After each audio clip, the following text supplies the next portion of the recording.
를 위한 모두를 향한 모두의 궁금증 흑 인터뷰. 윤석열 국민의힘 선대위 3김 체제 출범을 알렸는데요. 그런데 3김 중에 한 명인 김종인 전 비대위원장 좀 불쾌감을 표시하는 것 같습니다.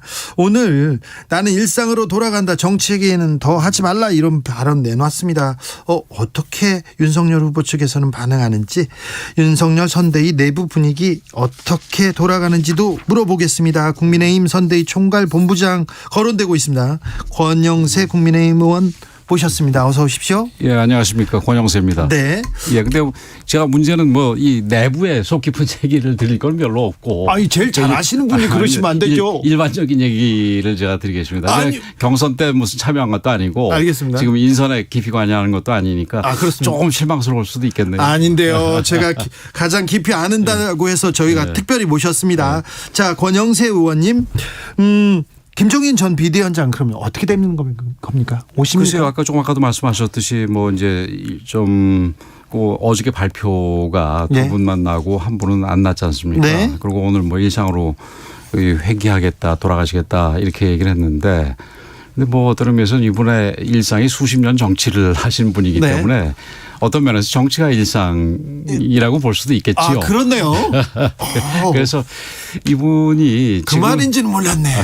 이분이 뭐 지금 저희 이제 무슨 뭐 김종인 비대위원장은 아주 끝이다 뭐 이렇게 생각할 수는 없고요. 네. 그 뭐 실제로 하루 이틀이 걸릴지 조금 더 걸릴지는 모르겠습니다만은 그 이분 문제는 좀 지금 단정 짓는 거는 좀 문제가 있고, 그렇다고 또 우리 윤석열 후보 쪽 입장에서는 이제 뭐 이 캠프를 또 계속해서 밀어둘 수는 없는 거 아니겠습니까? 예. 그래서 캠프 구성은 또 구성대로 이렇게 진행을 하고 또 이러는 거가 맞을 것 같습니다. 계획대로 진행되고 있습니까?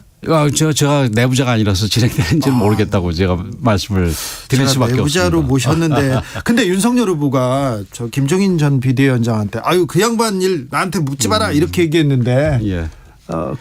지금은 아마 이제 뭐 월요일 날 좀 이게 발표가 될 수도 있었던 부분이 이제 보류가 되고 이러는 과정에서 이게 이제 좀 불편하신 부분이 있었겠죠. 그러니까 그런 부분의 표시라고 지금 당연히 보여지고요.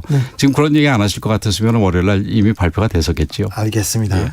김병준, 김한길, 김종인 좀 약간 너무 노장들만 이렇게 경험 있는 사람들만 모시는 거 아니냐, 이런 지적도 있습니다.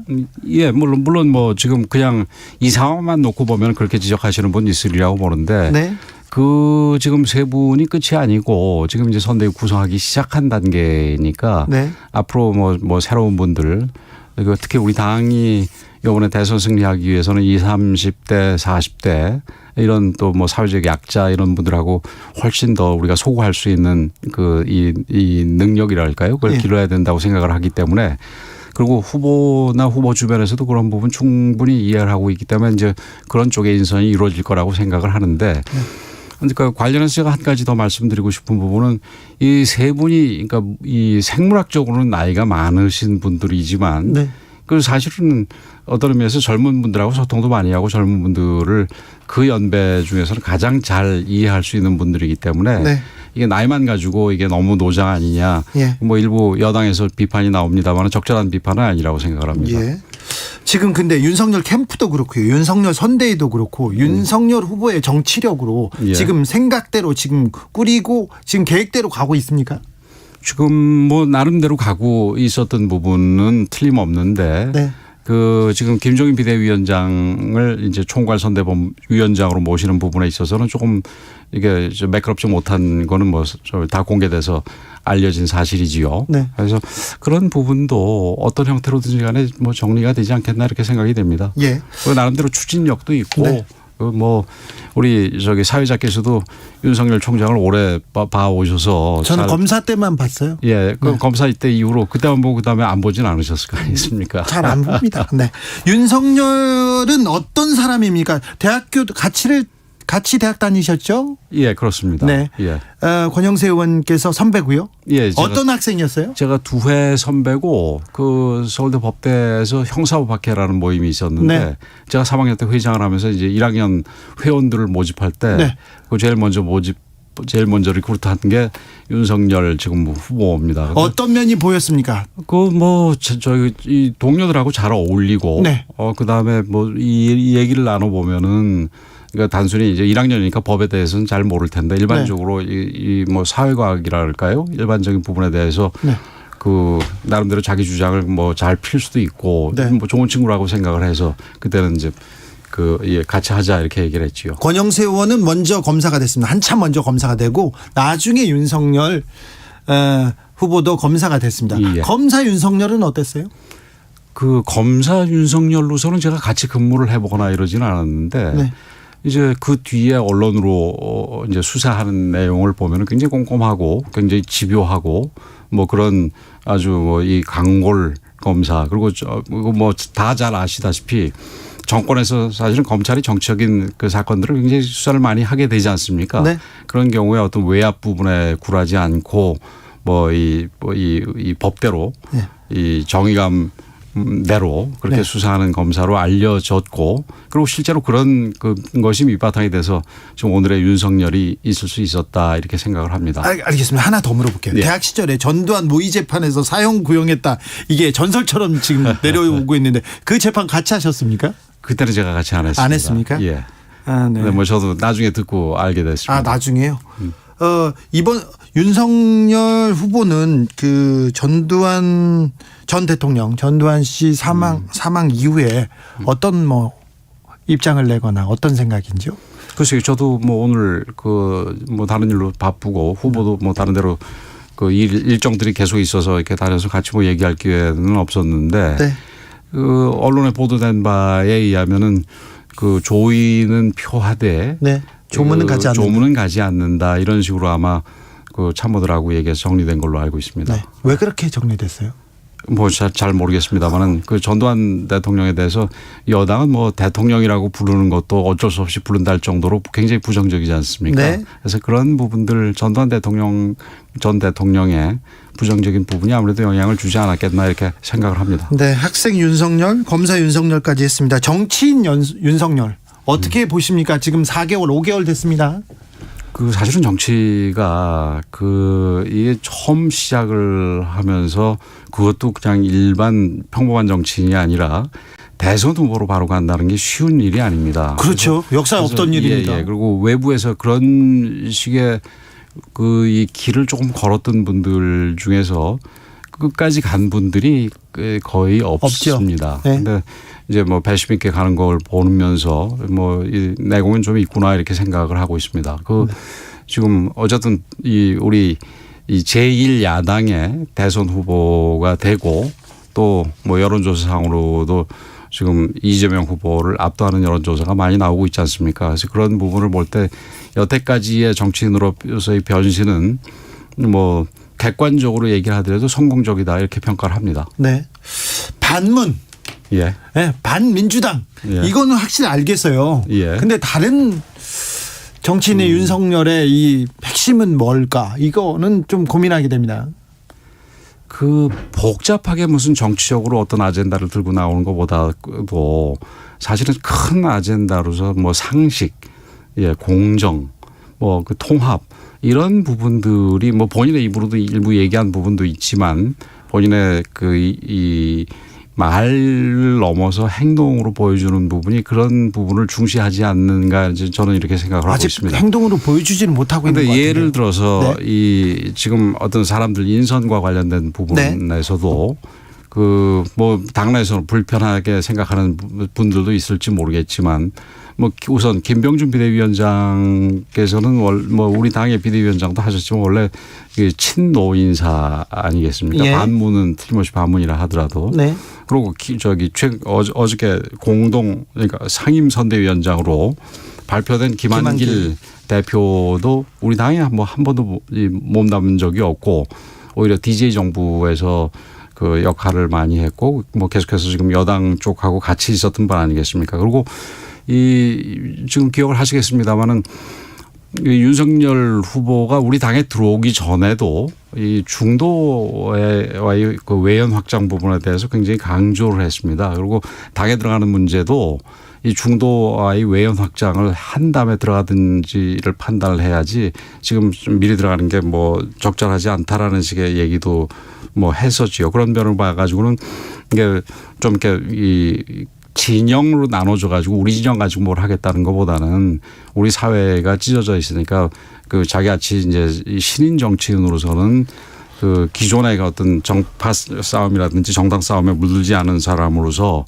이 여야를 아울 수 있는 그런 그 정치를 하는 게 좋겠다라는 생각을 가졌다는 생각이 들고요. 그다음에 이제 뭐 상식 부분 같은 경우는 지금 당장 뭐 정치권에 들어와서 뭘 보여줬다라기보다는 상식과 공정 부분은 본인이 수사하는 과정에서 이게 뭐 법에 문제가 있으면은 그거는 그게 힘이 있든 힘이 없든 그건 가리지 않고 살아있는 권력이든 살아있는 권력이 아니든 그러니까 철저하게 수사하고 이러는 부분이 사실은 상식 아니겠습니까? 그래서 그런 부분이 어떤 면에서는 쉬운데 사실은 그 상식을 실천하기가 굉장히 어려운 건데 네. 그런 거를 했다라는 점에서는 네.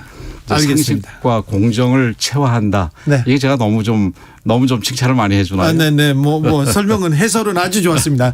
어제 김용남 전 의원도 얘기하셨는데 지금 계속 얘기했는데 중간 그리고는 또 공정 얘기하면서 중도층 계속 얘기합니다. 수도권의 민주당 중진들 계속해서 영입할 수 있다 이런 얘기도 하셨는데 이런 중도 그리고 민주당 쪽 사람들 계속 영입합니까? 그 저도 어제 사실 어제 김영남 전 의원인가요? 네. 인터뷰를 보고 알았는데 아마 제가 알기로 제가 이름을 말씀드리긴 뭐하지만 이 민주당 쪽의 정치인들한테도 여러 조언을 받고 예. 우리 당에 들어오기 전에 네. 그리고 경선 과정에서 그랬던 걸로 알고 있습니다. 그래서 그분들 중에서 일정한 부분 경우는 이제 완전히 본격적으로 합류해서 도와줄 수도 있겠지요. 네. 아마 김영남 의원은 저보다 그 부분을 좀 더 잘 알아서 얘기하지 않았나 싶습니다. 알겠습니다. 지난주 아까도 말씀하셨는데 윤석열 후보가 지금 이재명 후보를 지지율에서 압도하고 있습니다. 그런데 지난주에 조금 이제 격차가 좀 줄어드는 그런 여론조사가 나오고 있는데 별다른 외적 요인은 없습니다. 근데 도이치모터스 주가 조작 의혹 사건이 좀 변수로 떠오른 것 같은데 이 문제는 어떻게 보고 계십니까? 혹시 김건희 씨가 소환될 수도 있을 것 같은데요. 저는 그 부분은 좀 문제가 있다고 생각을 합니다. 어떤 문제가 있냐면은 이거는 사실은 굉장히 오래된 사건이고, 예. 검찰이 또 새로 끄집어낸 뒤에도 한참을 조사를 한 부분인데, 네. 이거는 지금 검찰이 바로 서야지 나라가 바로 선다라는 얘기가 있는데, 검찰이 이런 식으로 한다면은 저도 검사를 했던 사람으로서 그거는 옳지 않다고 생각을 합니다. 아니 윤석열 후보가 검찰총장이었으니까 그때는 못하다가 나가니까 이제 시작하는 거죠. 검찰총장에서도 막판에는 네. 징계도 매기고 별 일을 다 하지 않았습니까? 내쫓으려고. 그런 상황에서 검찰총장이라 그래가지고 네. 굳이 그때 무슨 조사를 제대로 못하고 이랬을 거라고 저는 보지는 않고요. 예. 또 어디 다른 프로에 나갔더니만 가까운 사람이 도망갔다가 붙잡혀서 갑자기 수사가 다시 이루어진 것이 이게 갑자기 된 건 아니다 이런 얘기를 하는데 그거는 아니고요. 네. 그 사람은 제가 알고 있기에 이미 조사를 상당히 받았는데 이제 윤석열 후보 본인 입으로도 얘기했습니다마는 별건으로 한참 또 조사를 해야 되니까 잠시 도망갔다 다시 붙잡혔을 뿐이지 이게 경선 과정에서도 이거는 홍준표 후보라든지 네. 다른 분들로부터 이 부분에 대해서는 공격을 굉장히 많이 받았지 않습니까? 네. 그래서 본인이 해당 부분에 대해서 계좌까지 다 공개를 하고 이랬던 부분인데 네. 이 부분에 때 또 조사를 하면서 소환을 하느니 그런 소문을 흘리는 거는 검찰이 부끄러워해야 된다고 생각을 합니다. 아니 주가 조작의 주범하고 선수하고 계속 어울리면서 계속 거래를 하고 관계를 맺었어요. 그러면 김건희 씨는 무관한 겁니까? 그 부분에 대해서는 네. 본인들 조사도 해봤을 거고 네. 또 계좌 추적도 다 해봤을 테니까 이 문제가 됐던 사람이 그런 식의 화이트 칼라 범죄 같은 경우는 이 만나고 어울리는 사람들이 수없이 많을 텐데 그 사람이 다 의심을 받을 일은 아니지 않습니까?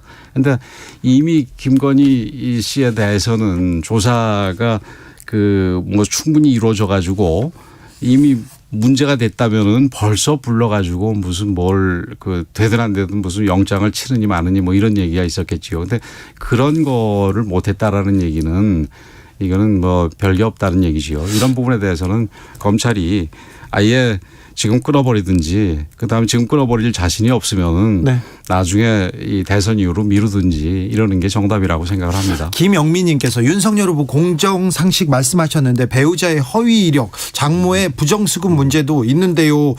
윤석열 후보가 조금 본부장 리스크라고 하잖아요. 주변에 있는 분들의 이런 그 사법 리스크가 조금 많이 남아 있습니다.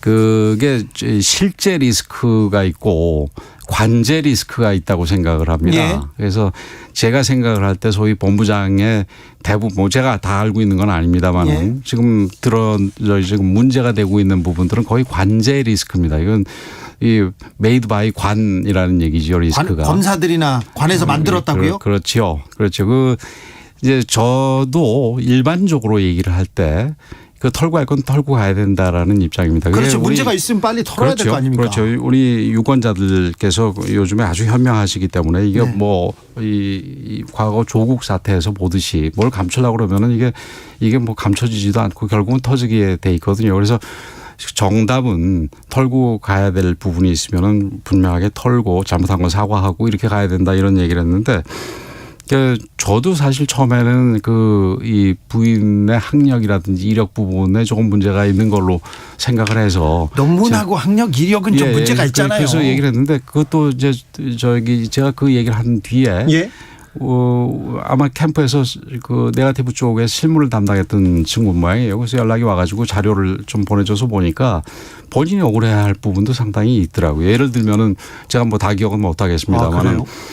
서울대에서 무슨 경영대학원을 졸업했다라는 부분이 네. 뭐 대학원이 그러니까 이 학위를 주는 제대로 된 경영대학원이 있고 경영 전문대학원이 있답니다. 그런데 네. 그 부분을 생략했을 부분 그런 오류만 있을 뿐이지 그게 무슨 뭐 우리 과거 조국 전 장관과 비교될 거는 아니라는 주장인데 뭐 일리가 있다고 생각을 합니다. 그래서 그런 부분 같은 경우는 그래도 정확하게 기재하지 못한 부분에 네. 대해서는 좀 사과를 할 걸 사과를 하는 게 필요하다고 생각이 되고 생략했을 뿐 뭐 오류 억울한 부분이 있다. 이게 누락이 됐든 생략이 됐든 네. 그런 거고 그다음에 이제 관련해 가지고 그래서 제가 그런 얘기를 했죠. 왜 그러면 이런 부분에 대해서 제대로 설명을 하진 않았느냐. 네. 그랬더니만 설명을 했는데 뭐 별로 안 받아줬다 이런 얘기던데 그래서 저는 우리 이번에 그 윤석열 후보의 캠프가 예. 뭐 구체적으로 어떻게 구성이 될지는 잘 모르겠습니다만은 네거티브 대응 부분이 훨씬 더 강화되고 또 일을 많이 해야 되겠다 이런 생각을 합니다. 네. 지금 솔직히 그 언론 환경이 우리 야당으로서는 그렇게 좋은 편이 아니기 때문에 네. 여당은 여당이 안 좋다는데요.